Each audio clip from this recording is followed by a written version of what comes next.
नमस्कार दोस्तों, quick news का आज के एपिसोड में एक बार फिर से आप सभी का स्वागत। दोस्तों, आज कोई खबरों के लिहाज से देखा जाए तो आज का दिन कोई विशेष दिन नहीं था। कोई विशेष ऐसी खबर भी नहीं थी कि जिसे क्विक न्यूज के मंच पर आप सभी से साझा किया जाए। तो हमने आज सोचा कि चलिए आज ये कोई जो विशेष खबरें हैं उन्हीं का पोस्टमार्टम किया जाए, और उसी पोस्टमार्टम के तहत आज ये विश्लेषण भरा जो एपिसोड है आपके सामने हाजिर है। दोस्तों, मैं ये भी जानता हूँ कि आज के एपिसोड को सुनने के बाद कई लोगों की मुझे कमेंट बॉक्स में गालियां पड़ने वाली है, गालियां मैं सुनने वाला हूँ, मगर मैं उसके लिए तैयार हूँ। फिर भी मैं सच बोलने से गुरेज नहीं करूंगा, सबके सामने सच को लाके रखूंगा ही रखूंगा। दोस्तों, पहली खबर है राजस्थान के शिक्षा मंत्री मदन दिलावर से जुड़ी। यह खबर निकल कर आ रही है कि राजस्थान के शिक्षा मंत्री ने आज प्राइवेट स्कूल्स के लिए एक नई गाइडलाइन जारी की है। दोस्तों, गाइडलाइन आपके सामने हाजिर है, आपकी पूरी स्क्रीन पर देखिए, पढ़िए क्या गाइडलाइन आज शिक्षा मंत्री मदन दिलावर ने जारी की है। तो दोस्तों, पहली खबर है, दोस्तों गाइडलाइन का पहला पॉइंट है कि प्राइवेट स्कूल राजस्थान सरकार द्वारा जो पाठ्यक्रम की किताबें हैं इस्तेमाल तभी कर सकेंगे जब वो पाठ्यक्रम एनसीईआरटी का पाठ्यक्रम होगा। मतलब राजस्थान सरकार द्वारा अप्रूव पाठ्यक्रम को ही जो शिक्षा मंत्री मदन दिलावर के अनुसार राजस्थान सरकार के जो पाठ्यक्रम जो अप्रूव किया होगा उसी को ही निजी स्कूलों में लागू किया जा सकेगा। तो दोस्तों, ये जो अप्रूव पाठ्यक्रम है इसी को इस्तेमाल कर सकेंगे। अप्रूव पाठ्यक्रम का मतलब होता है एनसीईआरटी के द्वारा जो पाठ्यक्रम है वो हर निजी स्कूल में उसी पाठ्यक्रम को चलाया जाए। दोस्तों, यहाँ मैं कहना चाहूंगा माननीय शिक्षा मंत्री से कि जो आज अभी तक जितने भी निजी स्कूल है सभी में वही पाठ्यक्रम लागू किया जाता है जो कि एनसीईआरटी के द्वारा अप्रूव होता है। यानी इसके अलावा कोई भी पाठ्यक्रम काम में नहीं लिया जा सकता, वो पाठ्यक्रम वो जरूरी है। लेकिन समस्या यहाँ नहीं है दोस्तों, पाठ्यक्रम पहले से ही हर निजी स्कूल में चालू है, हर निजी स्कूल में लागू है। किसी भी बच्चे के बैग को खोल के देखा जाएगा तो जो एनसीईआरटी की किताबें उसमें मिलेगी ही मिलेगी। लेकिन समस्या यहाँ शुरू नहीं होती है, समस्या वहां है दोस्तों कि निजी विद्यालय द्वारा इन किताबों के अलावा इसके समानांतर अन्य पब्लिशर द्वारा प्रकाशित पाठ्यक्रम चलाया जाता है। इसी के जो एनसीईआरटी का पाठ्यक्रम है उसके समानांतर दूसरा पाठ्यक्रम भी वहां चलाया जाता है और वो किताबें भी उसमें रहती है। यानी एक ही पाठ्यक्रम की दो किताबें बच्चे के बैग में रहती है।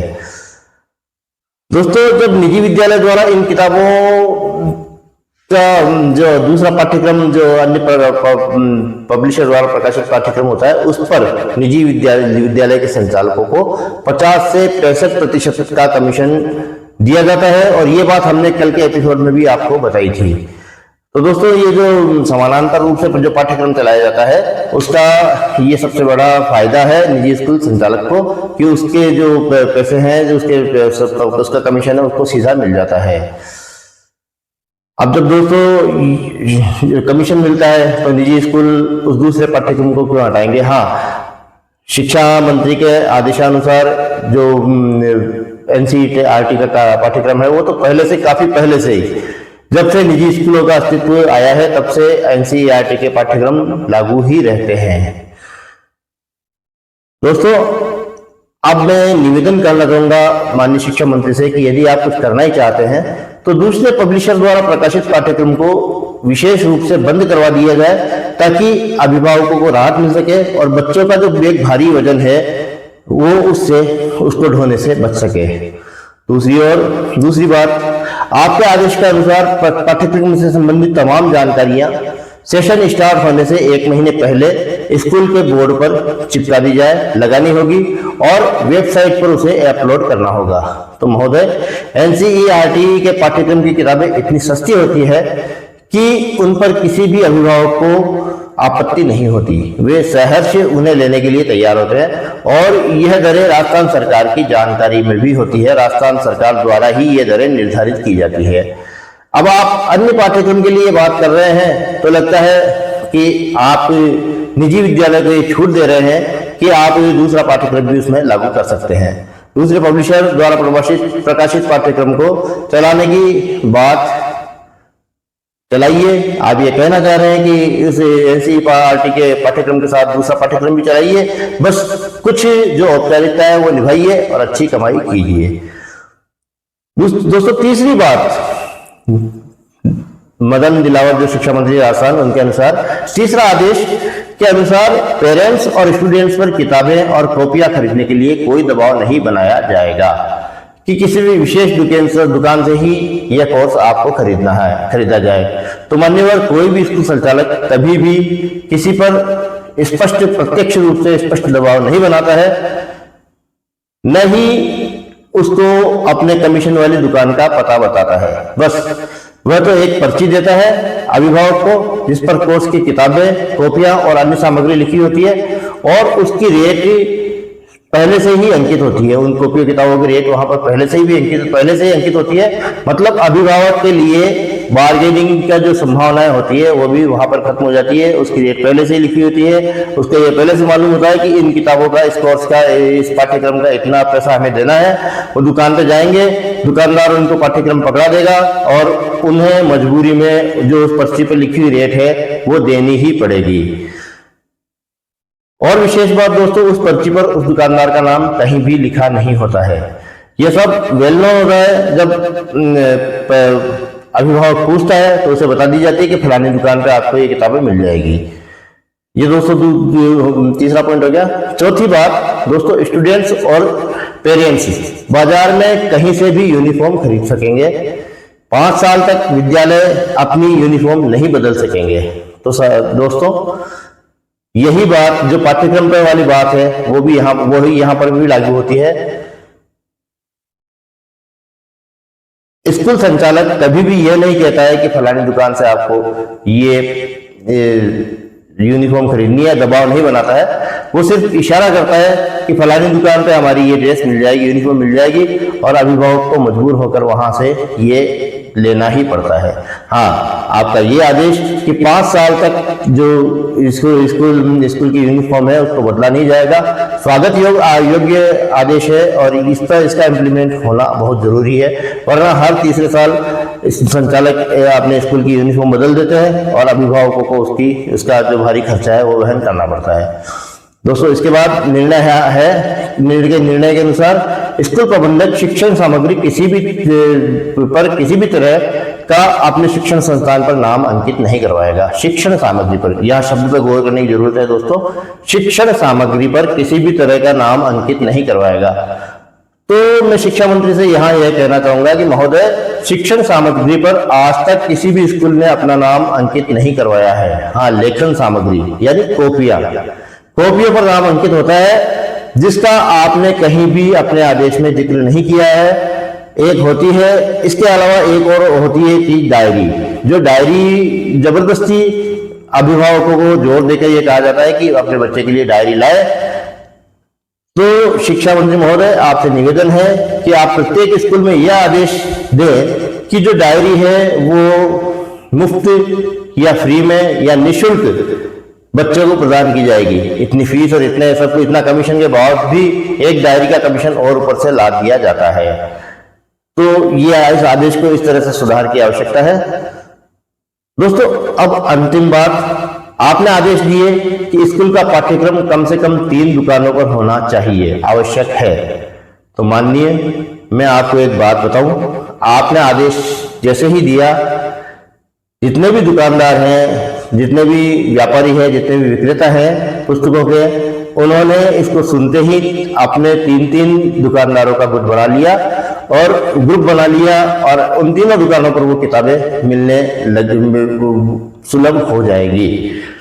3 ग्रुप दुकानदारों द्वारा स्वतः ही बना लिया गया है और जो पर्ची दी जाएगी उस पर एक दुकान का नाम लिया जाएगा और उसको अभिभावक पर डिपेंड करता है कि वो कौन सी दुकान से ले, वो तीनों दुकानें उस पर अपने आप मिल जाएगी।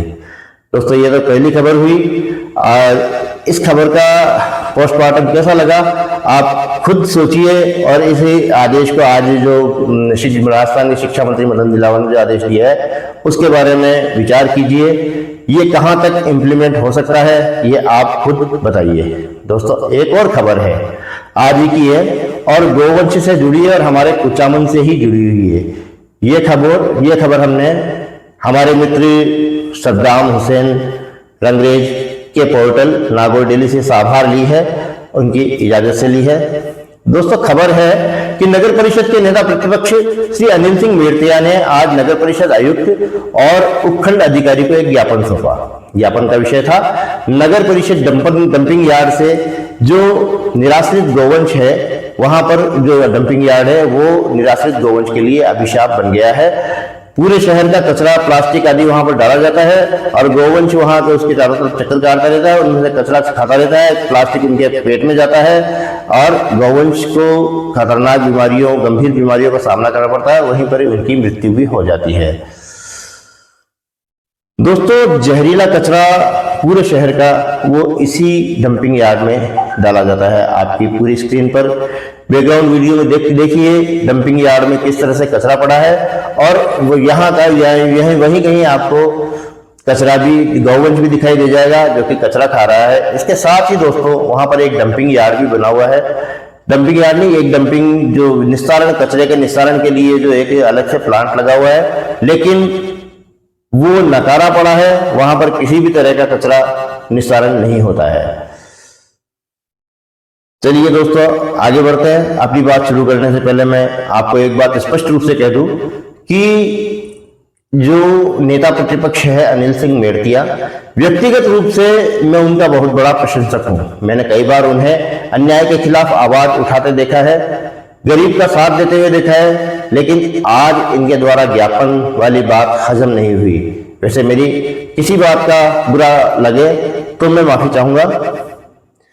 अनिल सिंह जी आप एक बड़ी नगर परिषद के नेता प्रतिपक्ष जैसे जिम्मेदारी वाली पद पर आसीन है। नवा विधानसभा के विधायक एवं राजस्व राज्य मंत्री श्री विजय सिंह चौधरी से आपकी काफी नजदीकियां हैं। मेड़तिया जी मैं उस दिन को भूला नहीं हूं जब विधानसभा चुनाव से पहले आपने खुलेआम सार्वजनिक रूप से एक प्रण किया था कि जब तक श्री विजय सिंह चौधरी जीत नहीं जाते आप अपने घर पर नहीं जाएंगे, और लंबे समय तक आपने उस प्रण को निभाया और पूरा भी किया। ये आपकी कर्मठता जुझारूपन को दर्शाता है आपके इस बात को, और मैं आपका काफी समय से प्रशंसक हूं। कई बार मैंने देखा है कि आप गरीब के साथ जो अन्याय होता है उसके खिलाफ अकेले दम पर आवाज उठाते हैं। इसी बात का मैं आपका प्रशंसक हूं। लेकिन दोस्तों आज की बात करते हैं। अभी कल ही जब अंबेडकर जयंती का जुलूस था, जलसा निकला था, उसके बाद कनई पार्क में विशाल आम सभा का आयोजन हुआ था। उस आम सभा में मुख्य अतिथि राजस्व राज्य मंत्री श्री विजय सिंह चौधरी थे। दोस्तों स्वतः संज्ञान लेकर विजय सिंह चौधरी हमारे विधायक महोदय और राजस्व राज्य मंत्री ने स्वतः संज्ञान लेकर अंबेडकर विकास समिति सेवा समिति के लिए 10 बीघा जमीन की अनुशंसा की थी। साथ ही विधायक कोटे से डॉक्टर भीमराव अंबेडकर यानी बाबा साहब की मूर्ति के ऊपर छतरी बनाने के लिए पैसा देने की बात मंत्री महोदय ने कही थी। अब यदि विधायक महोदय इस डंपिंग यार्ड के चारों तारबंदी की बात रखेंगे, अब यदि आप विधायक महोदय से इस डंपिंग यार्ड के चारों तरफ तारबंदी की बात रखेंगे तो आपकी बात को किसी भी तरह से टाला नहीं जा सकता है, या कोई टाल दे ऐसा हमें नहीं लगता है कि इस बात पर नेता प्रतिपक्ष अनिल सिंह मेड़तिया की बात को टाला जाए। अब हो सकता है यहां संभावना यह भी है कि किसी बात के चलते आप मंत्री महोदय से कहना नहीं चाहते हो, आप प्रत्यक्ष रूप से कहना चाहते हो, तो मैं आपसे पूरी विनम्रता के साथ कहना चाहूंगा कि आप नेता प्रतिपक्ष हैं। आप स्वयं कोटेशन लेकर, तारबंदी का कोटेशन लेकर आयुक्त के सामने उसे रखकर तारबंदी की मांग कर सकते हैं। और क्योंकि सरकार आपकी है, विधायक आपके हैं, विधायक मंत्री के पद पर आसीन है,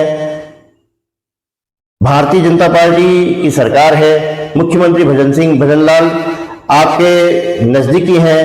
ये हमने कुछ दिन पहले आप ही के मुंह से सुना था, जब गौवंश के लिए धरना चल रहा था और आप और हम साथ साथ बैठे थे, वहीं पर आपके द्वारा कहा गया था कि भजनलाल, मुख्यमंत्री भजनलाल आपकी बात को मानते हैं।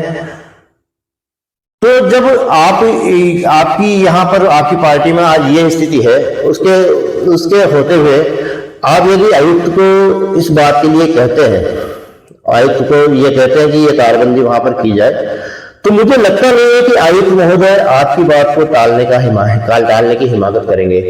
और ये कोई बहुत बड़ा काम नहीं है। चलिए सब छोड़िए, अब दोस्तों मैं सारी बातें छोड़ देता हूँ। आप, मैं विधायक से कहें, मैं आयुक्त को कहें, मैं तो सिर्फ ये कहूंगा कि मैं इस बात को अच्छी तरह से जानता हूं कि आप बहुत बड़े दानदाता भी हैं। आप इस तारबंदी को करवाने में स्वयं सक्षम हैं। आप खुद इतनी बड़ी तारबंदी करवा सकते हैं। यदि आप ऐसा काम करवा देते हैं तो मैं शर्तिया कह सकता हूं कि हजारों गौ माता का आशीर्वाद आपको मिलेगा। वर्तमान में जो आपका कद है, आने वाले समय में इससे कहीं 4 गुना ज्यादा बड़ा कद आपका होगा। हमें नहीं लगता कि वर्तमान परिस्थितियों में से ये ज्ञापन वाली राजनीति आपके लिए है। आप खुद आगे आकर काम करवाइए ताकि आम आदमी जो आपसे आशा करता है वो पूरी हो सके। साथ ही एक निवेदन आपसे करना चाहूंगा मेरतिया जी, वो निवेदन ये है कि पिछले दिनों गौमाता के साथ जो तेजाब एसिड अटैक हुआ था, गौमाता के ऊपर तेजाब कांड हुआ था, अभी तक उसका कोई निर्णय नहीं निकला है। यहां तक कि अभी तक किसी भी संदिग्ध को नहीं पकड़ा गया है। आप प्रशासन पर दबाव बनाकर उसका निस्तारण कराइए ताकि गौमाता के अपराधियों को सख्त से सख्त सजा मिल सके, वरना ऐसे दुष्कर्म करने वाले लोगों को के हौसले बुलंद हो जाएंगे और आपका शहर कुचामन सिटी एक अराजक मोड़ पर चला जाएगा। तो धन्यवाद दोस्तों, आभार, शुक्रिया।